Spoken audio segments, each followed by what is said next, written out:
today we're going to be talking about the educational system in America.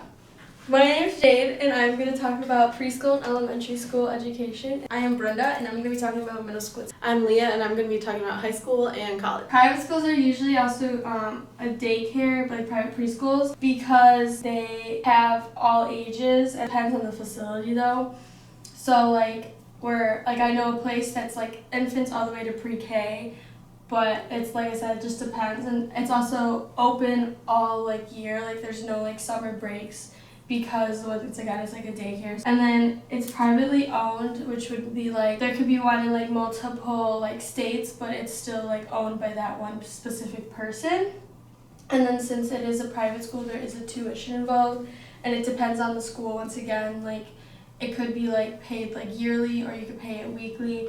It honestly depends, because if it's a daycare, you would obviously only pay the days you're there. So for public preschools, 3 and 4-year-olds are usually denied public preschool programs, but that's why we have private preschools. But usually private preschools are mainly for the wealthier, higher income families, due to the tuition prices are so high.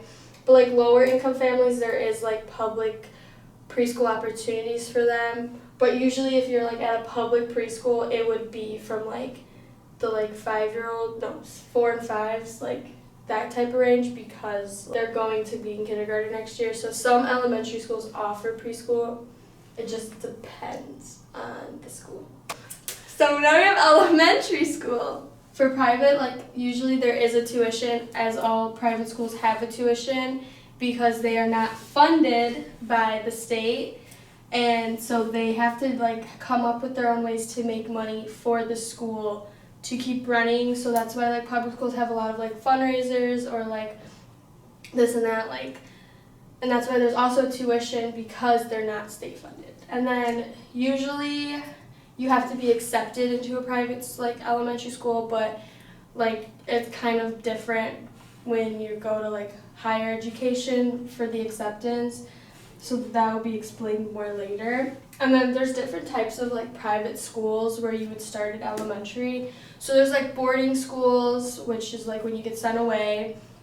We also have religious private schools, which are the most common. And then we have performing arts private schools, and pretty much just stuff like that. And then we have for public elementary schools, it is 6 years, so you would be there from K through 5th, which is same as private, I guess. And then you would start elementary school at a public school. Yeah, because you start in kindergarten. Yeah, okay. So then public schools, okay, the tuition situation is different. So it's free, but you have charges that you do need to pay. So you would have if you don't bring a lunch, you have to pay. So you have you have to pay for lunches, and then sometimes you have to pay for the supplies that get used. So books and just simple stuff like that. And then for our Common Core, how the kids are taught in elementary school is, since we do live in Illinois, we have to follow the Common Core standards. So each teacher in each grade has a certain amount of standards that the kids need to learn before they move on to the next grade. So that's pretty much how Illinois' education standards work. There's a certain amount of things, and then there's a checklist.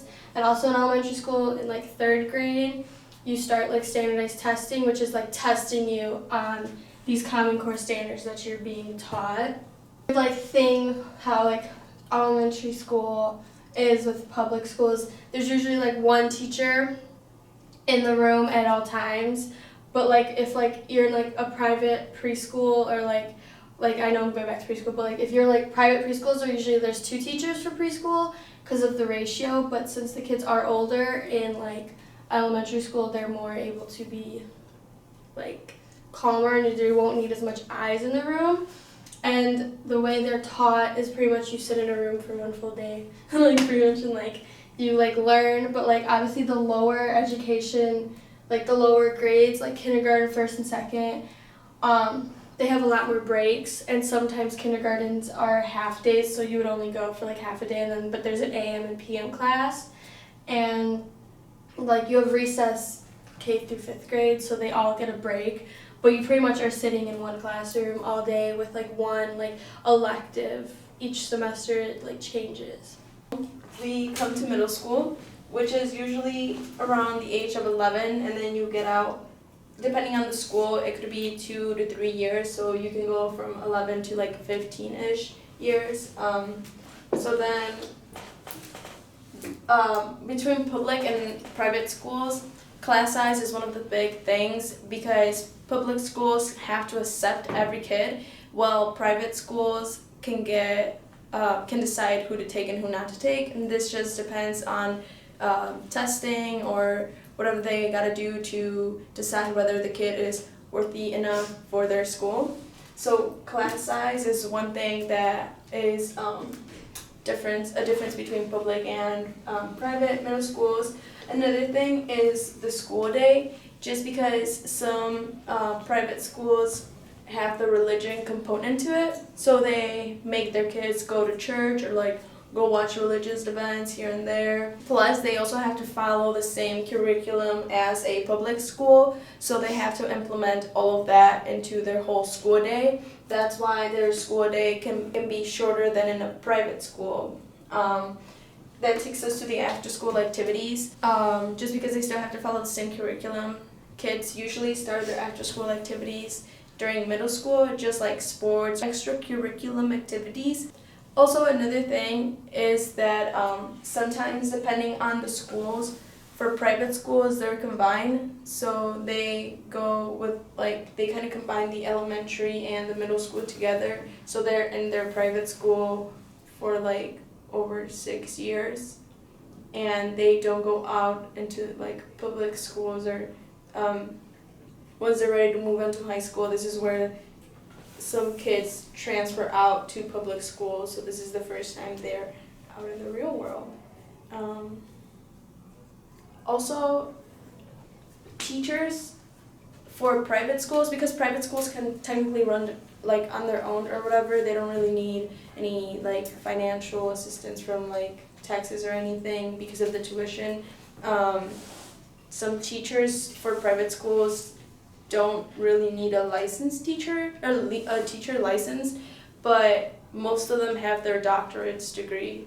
Well, in a public school, they have to have their teacher license, their bachelor's and like all of that done. Going off of the school day, also in middle school is when they go from, in elementary school, they go from having one classroom and then just being in that classroom the whole day. Once you go onto middle school, you usually have periods. So kids go from one classroom to another classroom, or depending on the classes they're taking. For example, they can go, if they have a science class, they need to go to the chemistry room, they go to the chemistry room. And then for English class, you're not going to be in a chemistry room because you don't even need those materials, so you just go to a different class. And then periods run from like 45-ish minutes. Then they have like a 5 to 10 minute break so they can get from one classroom to the other. They have lockers by this time, so if you need to go to your locker and get materials. And then that system transfers on to high school. Okay, so for high school, it's 4 years long. They're typically ages 14 to 18. Private schools, there is tuition and funding that they need to provide themselves, and then it is harder to get into private high schools than it is to get into private elementary schools and middle schools. So there will be something like an interview or an essay or even having to take a test to be accepted.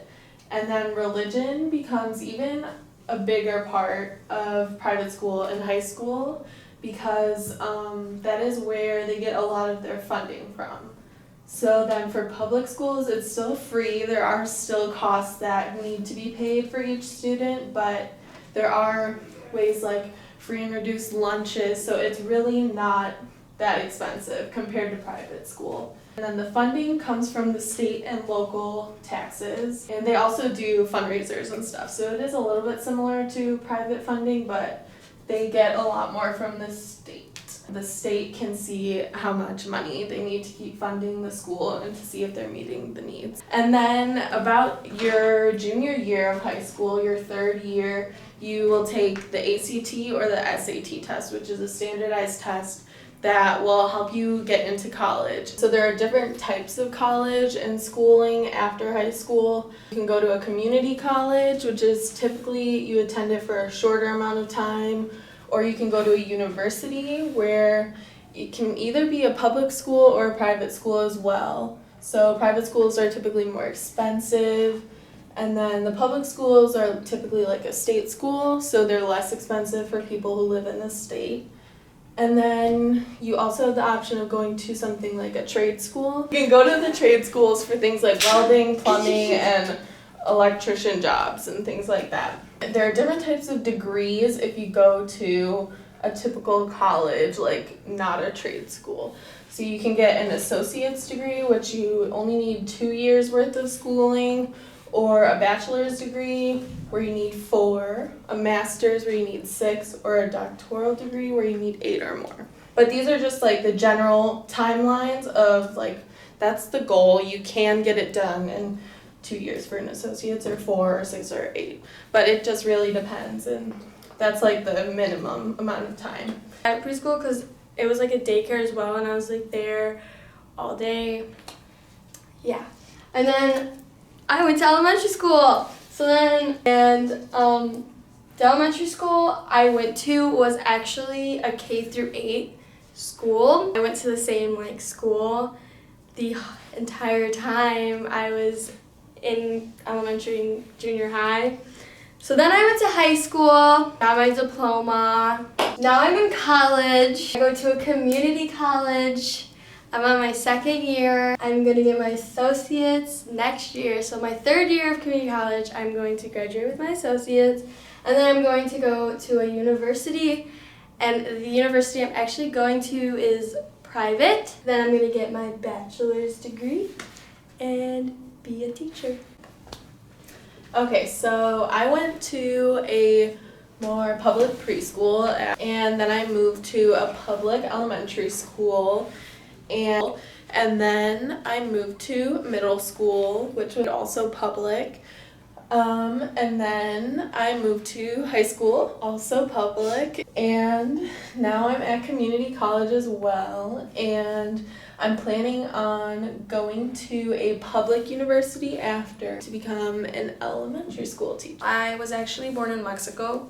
And in Mexico, there isn't really like a preschool type of thing, so you just kind of go straight into kindergarten once you're like 5. Kindergarten is usually like a year. I actually went to kindergarten in like their own campus.